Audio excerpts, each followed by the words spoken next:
Baik, Assalamualaikum warahmatullahi wabarakatuh. Perkenalkan, saya Aldi Gondinudo Putra. Dalam kesempatan kali ini saya akan membahas tentang metode pengumpulan data. Yang pertama, mari kita mulai dengan melihat latar belakang studi, yaitu adalah sebuah restoran cepat saji ingin memahami perilaku pelanggan ketika mereka menggunakan kios digital untuk memesan makanan. Ini penting karena pengalaman pelanggan mempengaruhi kepuasan dan juga loyalitas mereka.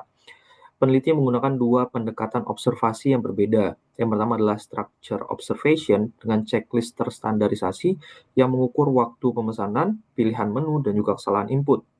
Yang kedua adalah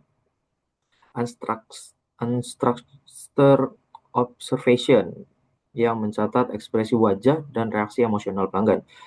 Hasil penelitian menunjukkan dua temuan menarik. Yang pertama, ada perbedaan signifikan antara data perilaku terukur dan ekspresi nonverbal pelanggan. Yang kedua adalah ditemukan Hawthorne Effect, di mana pelanggan yang sadar sedang diamati memesan lebih cepat dibandingkan dengan yang tidak sadar.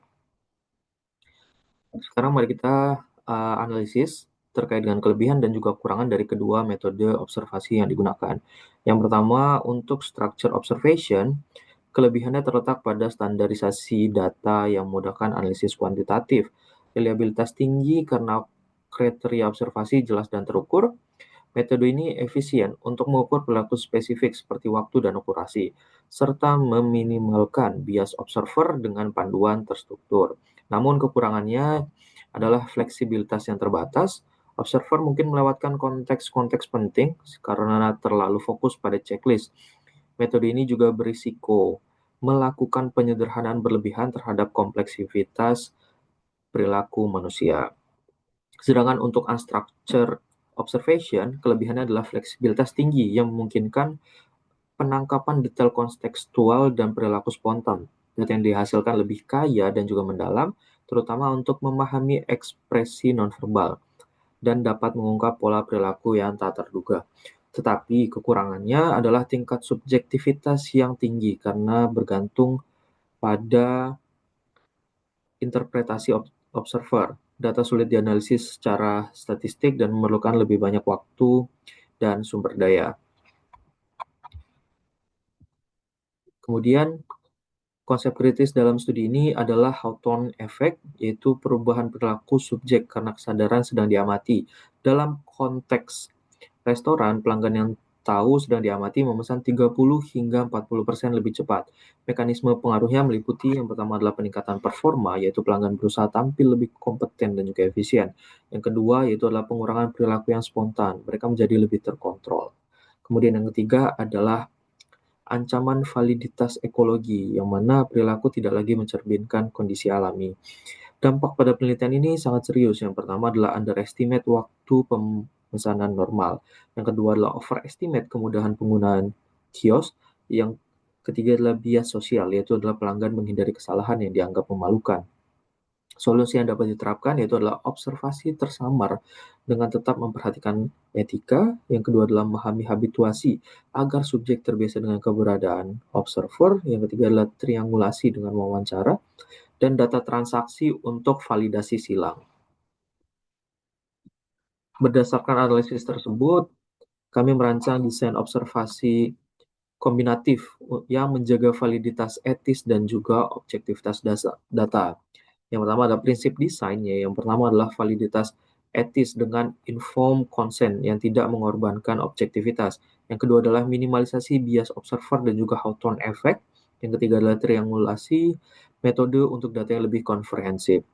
Rancangan ini terdiri dari 3 tahap. Yang pertama adalah tahap pertama itu adalah observasi tersamar awal yang bisa dari 2 minggu awal, yang pertama dengan observasi tanpa informed consent terlebih dahulu dengan pertimbangan etis ketat, kemudian fokus pada pengukuran baseline perilaku alami, kemudian dilakukan di berbagai waktu untuk memastikan representasi. Kemudian tahap kedua adalah observasi terbuka dengan habituasi, yaitu dengan 1 minggu adaptasi. Dilakukan dengan menginformasikan penelitian setelah tahap 1 selesai, memberikan periode adaptasi sebelum pengamatan lanjutan, dan juga menggunakan kombinasi structure checklist dan catatan kontekstual.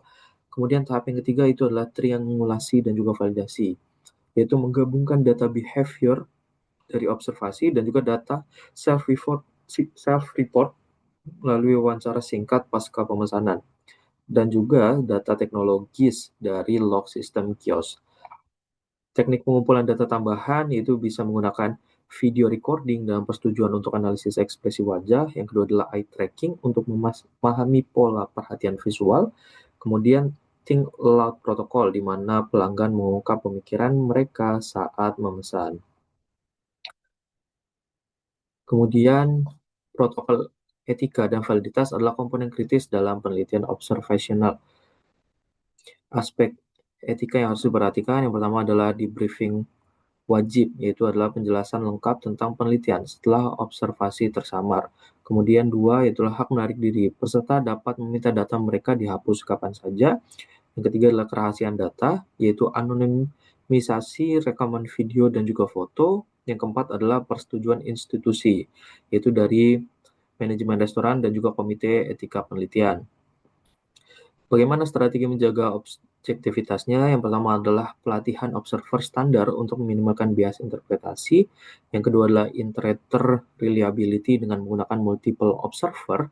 Yang ketiga adalah blinding, yaitu observer tidak mengetahui hipotesis penelitian. Yang keempat adalah pilot study untuk menyempurnakan instrumen observasi. Kemudian terkait dengan validitas data, yang pertama dari segi internal itu adalah kontrol variabel seperti waktu, hari, dan tingkat keramaian. Yang kedua adalah eksternal, yaitu adalah sampel representatif dari berbagai kelompok demografi. Kemudian yang ketiga terkait dengan konstruknya, yaitu menggunakan multiple indikator untuk setiap variabel perilaku. Mungkin sekian dari saya, terima kasih.